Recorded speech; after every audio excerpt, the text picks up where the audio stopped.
Friends, Pandian store serial today episode என்ன பண்றீ என்ன ட்விஸ்ட் ஆக்க போகுதுன்னு பார்க்கலாம். அங்க சுகன்யா வந்து உட்காந்து ஃபீல் பண்ணிக்கிட்டு இருக்காங்க.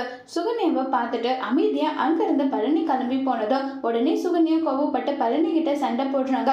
உன்னுடைய பொண்டாட்டிய ஒருத்தர் வந்து அசிங்கமா வாடி போடின்னு எல்லாம் பேசுறாங்க. இதை பார்த்துட்டு வந்து இப்படி அமைதியா இருக்கியே நீன்னு சொல்லிட்டு எல்லாம் கேட்கறாங்க. இதுதான் அப்படியே அப்படின்னு சொல்லிட்டு பாண்டியனை பத்தி பேசினதும் பழனிக்கு பயங்கர கோவம் வருது.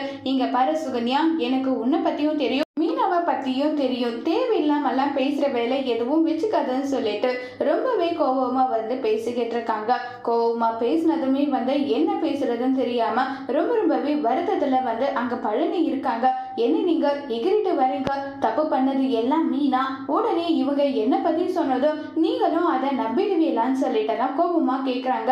உடனே அங்க இருந்து பழனி கிளம்பி போயிட்டாங்க. அடுத்ததான் வந்து இப்ப ரொம்பவே டென்ஷன்ல வந்து பாண்டியன் வந்து போயிட்டு இருக்காங்க. அங்க முத்துவேல் இருக்காங்க. முத்துவேல் கிட்ட என் பொண்ணு நான் சொன்ன பேச்சை கேட்டுக்கிட்டு அவ்வளவு அமைதியா அவ வயலையை பார்த்துட்டு அவ இருக்கா.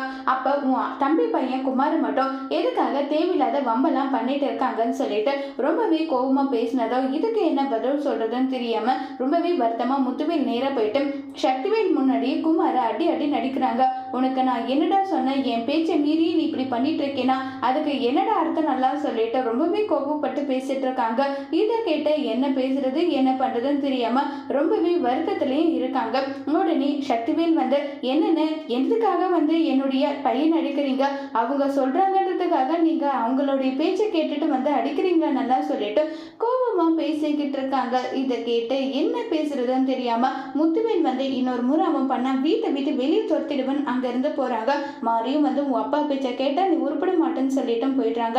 இப்போ உடனே சக்திவேல் நீ என்ன பண்ணவே ஏது பண்ணவே தெரியாது, அந்த அரசி கழுத்துல கட்டாயம் பண்ணியாவது கல்யாணத்தை ரெஜிஸ்டர் பண்ணிடா, அதுக்கப்புறம் என்ன பண்றதுன்றத நான் பார்த்துக்கிறேன்னு சொல்லிட்டு சொல்லி விடுறாங்க.